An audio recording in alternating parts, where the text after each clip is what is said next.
College படிக்கும் போது dating போகாத ஒரு முஸ்லிம் வாலிபர் இல்ல மாஷா அல்லாஹ் ரொம்ப குறைவுங்க.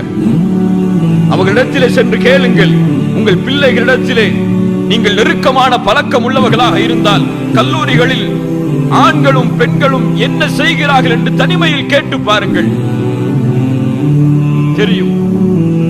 உலகத்தில் என்ன நடக்கிறது, எதை நீங்கள் பார்க்கிறீர்கள், எதை நீங்கள் கேட்கிறீர்கள் என்று கேட்டு பாருங்கள், தெரியும். அதற்கு பிறகு இப்படி பார்க்கக்கூடியவன் சதா நேரமும் இந்த சிந்தனையையே அவனுடைய வாழ்க்கையில் பார்த்து கொண்டிருக்கக்கூடியவன் எதை விரும்புவான் என்று உங்களுக்கு தெரியாதா? ரசூலுல்லாஹி ஸல்லல்லாஹு அலைஹி வஸல்லம் அதனால் சொன்னார்கள், யா மஅஷர ஷபாப் மன் இஸ்ததாஅ மின்குமுல் பாஅத ஃபல்யதஸவ்வஜ். யாருக்கு வயதை அடைகிறீர்களோ, செல்வத்தாலும் உடலாலும் வலிமையை பெறுகிறீர்களோ அவர்கள் திருமணம் செய்யுங்கள். அது உங்களுக்கு கற்பை பாதுகாக்கும். அதனால் வாலிபர்களே, போராடுங்கள் உங்களுடைய பெற்றோர்களோடு. ஹலாலுக்காக போராடலாம், தவறில்லை. ஹராமிற்காகத்தான் போராடக்கூடாது.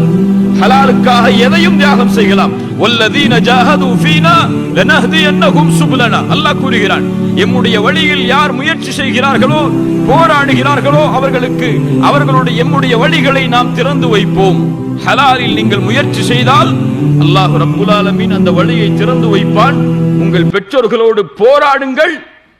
சிறிய வயதிலேயே, வாலிபத்திலேயே திருமணம் முடிப்பதற்கு ரசூலுல்லாஹி ஸல்லல்லாஹு அலைஹி வஸல்லம் இந்த சமூகம் எத்தனை ஆண்டுகள் வாழ்வோம் என்று சொன்னார்கள்? எத்தனை ஆண்டுகள்? 60 இருந்து 70 வரைக்கும் தான். இந்த காலத்துல பார்த்தா 40 தாண்டறதே ரொம்ப சிரமமா இருக்கு. நீ 30 வயசுல கல்யாணம் முடிச்சா அது முதுமை, அது வாலிபம் அல்ல. அது வயசான காலத்துல கல்யாணம் முடிக்கிற மாதிரி தான். அதுக்கப்புறம் கல்யாணம் முடிச்சு எத்தனை பிள்ளைகளை பெற்று எத்தனை பிள்ளைகள் வளர்றதை பார்க்க போறோம். அல்லாஹ் ரப்புல் ஆலமீன் நமக்கு புரியக்கூடிய ஆற்றலை தருவானாக.